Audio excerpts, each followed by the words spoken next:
¿Qué es el arte gótico?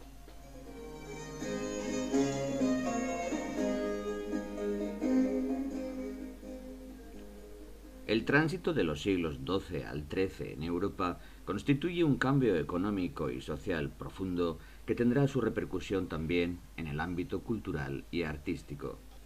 Una época de relativa paz en los caminos continentales y un cambio en los procesos de producción agrícola permiten un notable aumento de la productividad que reactiva el comercio y hace florecer el desarrollo y la prosperidad.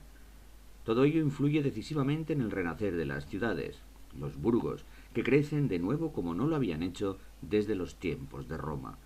Su creciente protagonismo va desplazando los centros de poder político desde los feudos nobiliares hacia la nueva burguesía urbana. El antagonismo económico y social de ambos grupos se reproducirá también en sus manifestaciones artísticas, que transitan durante este periodo desde el arte rural y jerarquizado que había dominado el románico a un arte urbano de una nueva sensibilidad, más refinada y realista. Un arte acorde con la voluntad y el gusto de la nueva clase triunfante, la burguesía. Es el arte gótico, la segunda gran manifestación artística del periodo medieval, que como el románico tendrá igualmente un marcado carácter internacional. La síntesis de todo este profundo cambio cultural y artístico se manifiesta en la Catedral Gótica, el edificio emblemático del nuevo estilo que aglutina buena parte de las novedades que introduce la arquitectura del momento. La catedral es la iglesia de la ciudad, cuya importancia y monumentalidad pronto compite con la de los antiguos monasterios. Prima por tanto la arquitectura religiosa sobre otras tipologías, si bien es igualmente cierto que la arquitectura civil adquiere una importancia que no había tenido en el periodo románico, de tal forma que los castillos románicos, cuya función principal era defensiva, dejan paso ahora a residencias de tipo palacial, donde se introducen mejoras en la calidad de vida y en la suntuosidad propias de la nueva nobleza. La catedral, no obstante, es el edificio representativo de la nueva sociedad urbana, un edificio que responde a la nueva sensibilidad religiosa que defiende la burguesía. La catedral viene definida por dos criterios principales. En primer lugar, su monumentalidad, que la convierte en un edificio de grandes dimensiones y elocuente grandiosidad.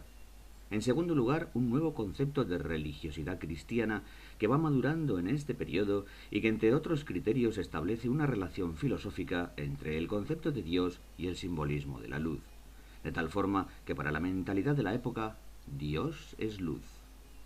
La concepción espacial del nuevo templo cristiano tratará de responder adecuadamente a este criterio, y por ello el espacio interior de la nueva catedral se va a diseñar como un espacio que se llene de luz, que se llene de Dios.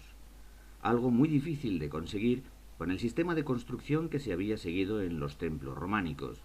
De ahí la serie de cambios formales, especialmente de carácter tectónico, que se introducen ahora con el fin de abrir los muros laterales y permitir así la entrada generosa de luz. Se utiliza un nuevo tipo de arco, el arco apuntado, más eficaz en la transmisión de pesos, y un nuevo tipo de bóveda, ahora de crucería, cuyos apoyos recaen sobre pilares fasciculados más complejos que los cruciformes. Para que ya no sean los muros el sostén de las bóvedas, se emplea ahora un complejo sistema de apoyos a base de arbotantes y contrafuertes exteriores que alivian a los muros de soportar el peso de las bóvedas y permite que se abran grandes ventanales laterales. Por lo demás, se sigue utilizando la planta de cruz latina, de 3 o 5 naves, crucero destacado en planta y cabecera hipertrofiada, con girola, a veces de doble pasillo, y capillas radiales. En alzado se abren tribunas y triforios, y sobre ellos el claristoyo constituye el nivel de grandes ventanales que coronan los muros laterales y que paulatinamente irán agrandando su espacio.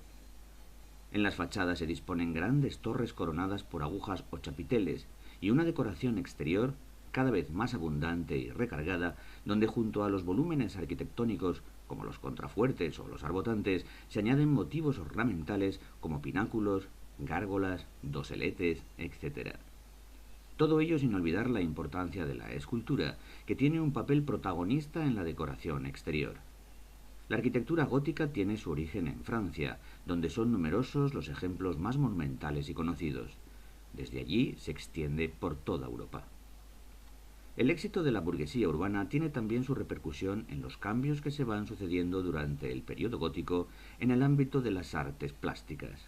Su mentalidad pragmática y su nueva sensibilidad religiosa dará lugar a un arte en general mucho más naturalista, que se aleja de postulados simbólicos o de una representación mística del mundo, como había ocurrido en el arte románico.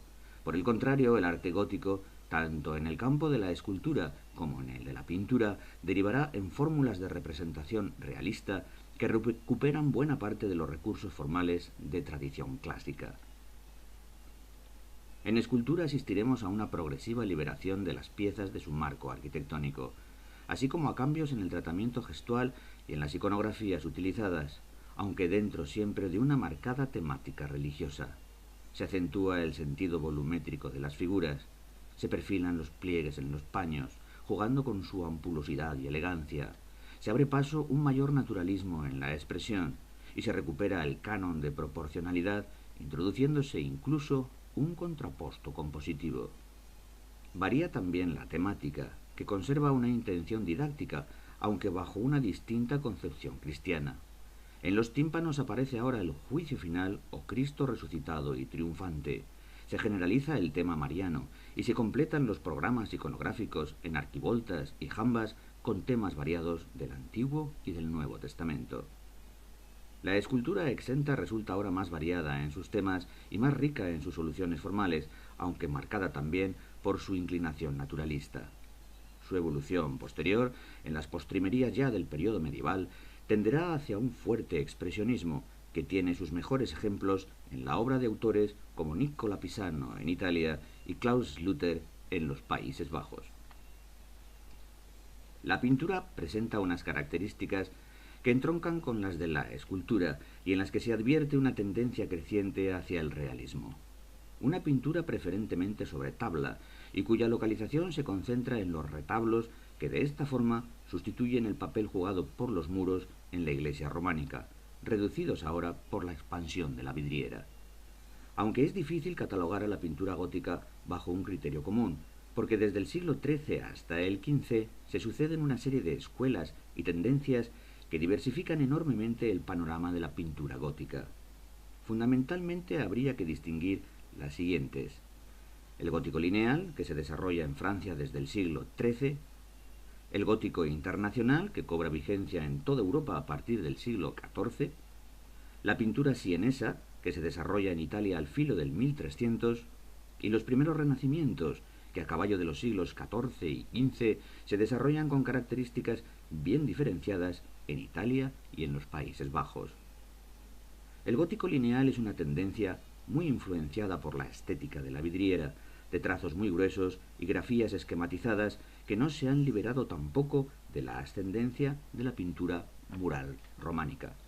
El cambio se dará principalmente en Italia, a través de la Escuela de Siena, en donde surge una estética cortesana de formas delicadas y sensuales, acordes con la mentalidad burguesa de este periodo. Desde allí la influencia italiana se extiende por Europa, dando lugar, ya en el siglo XIV, al denominado por ello estilo internacional, que insiste en formas cada vez más realistas, ganando en la utilización de recursos perspectivos y cuyo estilo detallista y minucioso persiste en ese característico tono cortesano y exquisito. Más adelante, la aportación de pintores como Giotto introduce las primeras muestras de un incipiente renacimiento en Italia, caracterizado por su robustez y volumen, dando así lugar al denominado grupo de los primitivos italianos.